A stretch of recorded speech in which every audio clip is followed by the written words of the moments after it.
1909년 미국 애리조나 고고학자인 킨케이드 박사는 호피족 원주민을 인터뷰하기 위해 그랜드 캐니언으로 향했습니다. 킨케이드는 미국의 국립박물관인 스미소니언 측의 후원을 받는 명망 높은 고고학자였는데요. 그는 호피족에게 관심이 많아서 그랜드 캐니언을 찾아 그들과 자주 이야기하고는 했죠. 자연스럽게 호피족 추장과 친분을 쌓게 된 킨케이드는 어느 날 그에게서 의미심장한 말을 듣게 됩니다. 그랜드 캐니언 지하에 거대한 도시가 있다는 말이었는데요. 추장은 지하 도시는 호피족의 선조가 만든 것이 아닌 발견한 것이며 아주 오래전에 지어진 것으로 보인다는 말도 덧붙였습니다. 이에 큰 관심이 생긴 킨케이드는 지하 도시의 추가적인 정보와 입구에 대해서 물었지만 추장은 감은 대대로 내려오는 비밀이라 그 이상은 알려줄 수 없다고만 하였죠. 킨케이드는 추장에게서 들은 약간의 정보로 지하 도시의 입구를 유추해 보았는데요. 그는 유타의 캐니언랜드 그린리버를 기점으로 탐험을 시작했습니다. 조수와 함께 나무보트를 타고 이동하며 지하 도시의 입구를 찾아다녔죠. 그 당시에는 파월댐 같은 인공 구조물도 없었기 때문에 그들은 강을 타고 흐르며 자유롭게 돌아다닐 수 있었습니다. 그렇게 얼마쯤 시간이 흐르고 킨케이드는 엘토바르 크리스탈 협곡 강 위로 42마일쯤 떨어진 동쪽 벽에서 특이한 퇴적층을 발견합니다. 근처 강바닥에도 주변과는 다른 퇴적층 얼룩이 보였는데요. 그는 이어 강둑 근처에서 주변 지물에 가려 잘 보이지 않던 동굴 입구를 발견합니다. 동굴로 통하는 주변에는 미약하게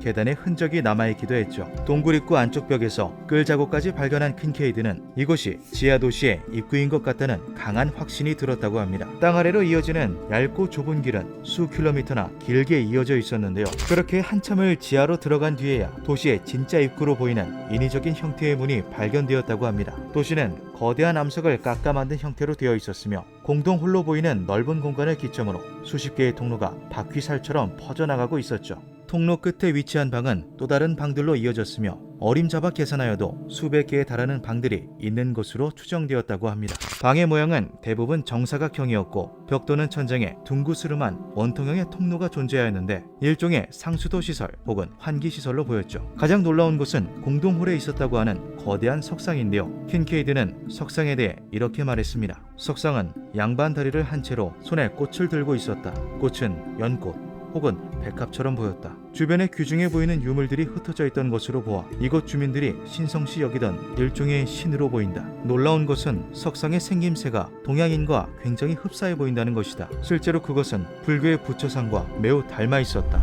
킨케이드는 구리로 된 무기와 디자인이 특이한 도자기들도 대량으로 발견하였는데요. 그 중에는 고대 상형 문자로 추정되는 그림이 그려져 있는 경우도 있었습니다. 킨케이드는 해당 문자가 고대 이집트의 상형 문자와 꽤나 비슷해 보인다는 말도 하였죠. 킨케이드는 도시 내부를 탐사하면서 계속 이상한 괴리감을 느꼈다고 합니다. 지하 도시 내부에서 발견되는 각종 유물과 흔적들이 세계 각국의 여러 문명을 뒤섞어 놓은 듯한 느낌이 강했기 때문이었는데요.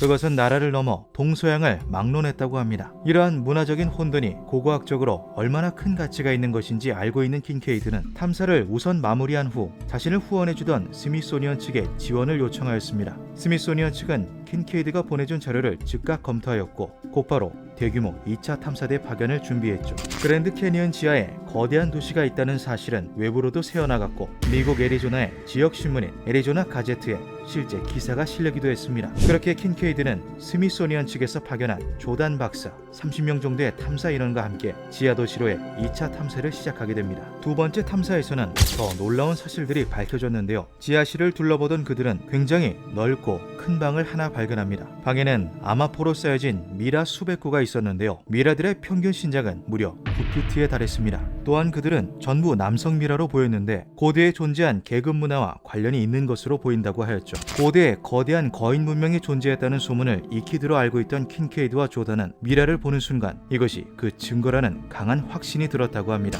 미라의 수와 방의 개수 등을 고려해 보았을 때 지하 도시에는 적어도 5만 명 정도를 수용할 수 있었던 것으로 추정되었는데요. 그들은 모든 방을 전부 탐사하지는 못했습니다. 방의 개수도 워낙 많았고 굳게 잠겨있는 방, 상부를 통해서만 진입이 가능한 방 등 탐사 여건이 넉넉치 않은 곳들이 존재했기 때문이죠. 킨케이드는 그중 하나의 방에 대해서 대해서 강한 의구심을 품었습니다. 문으로 잠겨있지 않은 넓은 방이 하나 있는데 우리는 그 방으로 한 발짝도 들일 수가 없었다. 방에서는 현기증이 날 정도로 독한 냄새가 풍겨왔기 때문이다. 입구 주변에서 손정등을 비추어 보았지만 방 내부에 짙게 깔려있는 암흑을 뚫기에는 역부족이었다. 이것이 만약 고대인들이 의도적으로 깔아놓은 가스의 흔적이라면 방 안에 숨어있는 것은 평범한 것이 아닐 것이다. 그랜드 캐니언의 지하 거대 도시는 당시 언론 기사에도 실리며 큰 관심을 받았습니다. 하지만 두 번째 탐사를 끝으로 지하 도시에 대한 어떠한 정보도 추가적으로 공개되지 않았는데요. 스미소니언 측에 자료를 전달받은 워싱턴의 상부기관이 동굴의 즉각적인 폐쇄를 명령했기 때문이죠. 사람들은 킨케이드가 진실을 밝혀주기를 기대했지만 그 이후 킨케이드는 어떠한 신문, 뉴스에서도 찾아볼 수 없었으며 고고학계에서도 그 흔적이 지워지다시피 증발해버렸습니다. 이에 세간에서는 크게 두 가지 의견으로 갈렸는데요. 킨케이드가 지하 도시를 발견했다는 것 자체가 가짜 뉴스라는 의견과 정부 측의 은폐라는 의견입니다. 하지만 해당 사실은 지역 신문에도 실리고 미국의 국립박물관인 스미소니언 측의 실질적인 지원도 있었던 공식 탐사였습니다. 킨케이드 역시 실제로 존재하는 고고학자였죠. 또한 가짜 뉴스의 경우 대부분 그러한 거짓 보도로 인해 부당한 이득을 취하는 기관이나 개인이 있기 마련입니다. 하지만 그랜드 캐니언 지하에 도시가 있다는 소식으로 이득을 취한 사람은 단 한 명도 없습니다. 관련 책도 나오지 않았고 TV 다큐나 영화도 제작된 것이 없죠. 심지어 킨케이드는 흔적도 없이 그냥 사라져버렸습니다. 미국의 유명 음모론자인 존 로즈는 직접 그 진상을 파헤치고자 그랜드 캐니언으로 향하기도 했는데요. 내가 찾은 곳이 동굴의 입구인지는 확실치 않다. 하지만 별것 없어 보이는 협곡 틈을 군인들이 24시간 교대 근무로 지키고 있는 것은 상당히 수상해 보였다. 그들은 M16으로 무장까지 하고 있었다. 미국의 주류 교과서에는 그랜드 캐니언 내의 유적들이 인디언 문명이라고만 소개되어 있다고 합니다. 킨케이드의 말이 사실이라면 이것은 단순한 인디언 문명에 그치지 않는데요.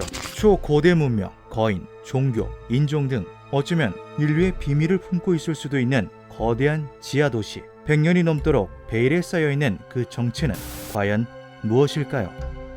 기묘한 밤이었습니다.